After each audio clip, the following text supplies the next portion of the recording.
All right, so the question is, are air tools on their way out? Well, if you walk into any auto shop or construction site, you'll say no because you hear people using them. You see a bunch of hoses and compressors all over the place, whether they're using impact wrenches, grinders, nail guns. You can't deny the fact that air tools are still very much needed in those environments. But if you ask the average DIYer or somebody with a home garage, or even on some job sites, you might notice something a little different.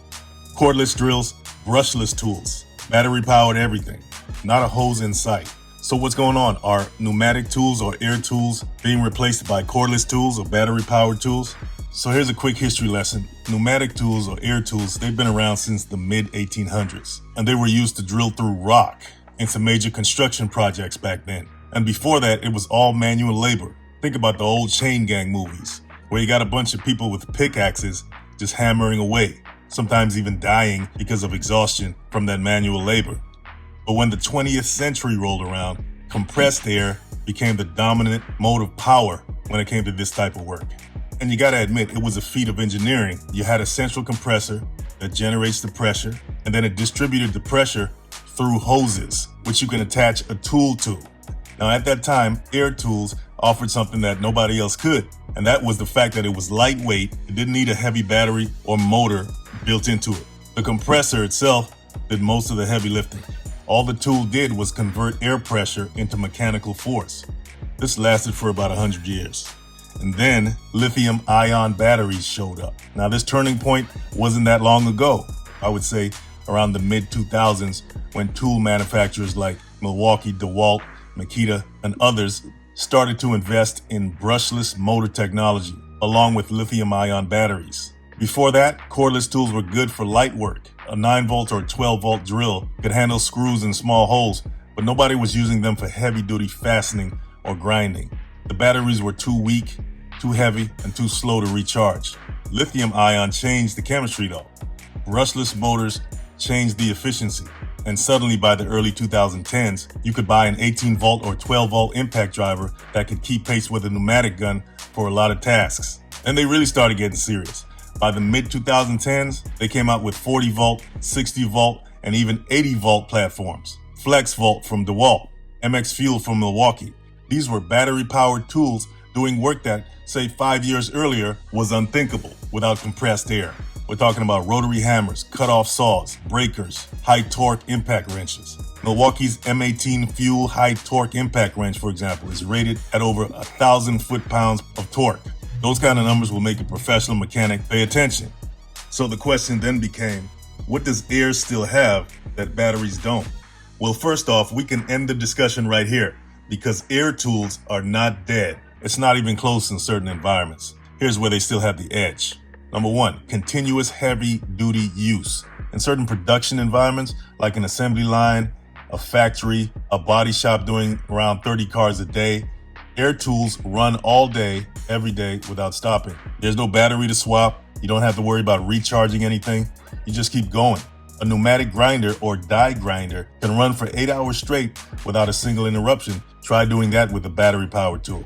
Number two, for the power that they deliver, they're pretty compact in size. A 3/4 inch or 1 inch drive air impact wrench is still lighter and more compact than a battery-powered impact wrench with the same amount of torque. So when you're working in a tight space, like an engine bay or something like that, that's gonna matter. Number three, the cost at scale. If you're setting up a shop, it's cheaper to get air tools up front. 1 compressor for 10 tools and a bunch of hoses. That's versus 10 batteries, 10 chargers, 10 cordless tools. You get the picture. Number four, specific tool categories. Some tools have no good battery equivalent, or the battery version is just not there yet. Blowguns, spray guns for finishing and painting, air-powered caulk guns, brad nailers for fine finish work, where a tiny battery-powered gun just doesn't feel the same. Pneumatic staplers, sandblasters. Another good example is automotive finishing. Air spray guns are still the professional standard. A compressed air HVLP spray system gives painters control that battery-powered sprayers, even good ones, haven't replicated for fine finish work. But this is where battery-powered tools win. And this is a big one. Portability and freedom. You don't have a hose to trip over, no compressor to worry about, no trying to find an outlet to plug your compressor in, no having to set up a 50-foot air line. You grab the tool, you go. Doesn't matter if it's roofing, framing, any kind of field service work, or anywhere you move around a lot, battery-powered tools or cordless tools change the game. Then you got setup time. A compressor takes time to build pressure. And if you're on a small job or doing occasional tasks, you got to wheel out the compressor, you got to plug it in, you got to wait for the tank pressure to build up, then you got to drag these hoses around. In terms of time, that adds up. With battery-powered tools, you just make sure they're charged the night before or whatever, and you get right to work. Here's another big one. Noise. Air compressors are loud. Air tools, period, are loud. Battery tools, especially the brushless ones, they're a whole lot quieter. So for indoor renovations, noise-sensitive job sites, or any kind of customer-facing work environment, that matters big time. Some municipalities even restrict noise levels on job sites. Then you got the nail gun issue.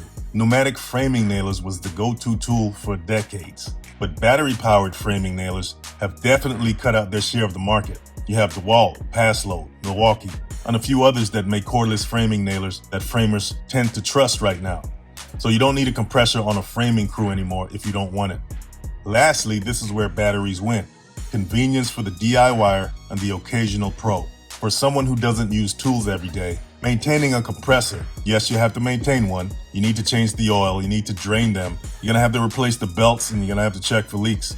You don't have to do any of that with a battery. You buy it, you charge it, you use it. No heavy maintenance needed. Now, if you talk to a professional mechanic, a framer, or a fabricator, you'll probably get 3 different stories.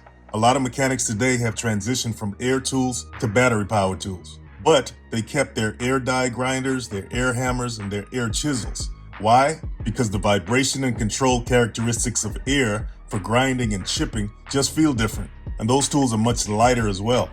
When it comes to framers, it's not as cut and dry. Younger framers coming up in the industry prefer their cordless nailers because they learned on them and they got used to that portability and freedom. But the veterans who've been using pneumatic guns for about 20 years or so, they pretty much stick with what they know. And they'll point out that a pneumatic nailer hardly ever fails on cold mornings, the way early battery-powered nailers sometimes did. The body shop guys, they almost universally still prefer air tools. The precision that they get from an HVLP sprayer really hasn't been matched by the battery alternatives at the professional level. So the takeaway is this: experienced pros are picking tools by the task, not by their commitment to a certain type of tool. They're not all in on air tools, but they're also not all in on cordless tools. They're mixing and matching.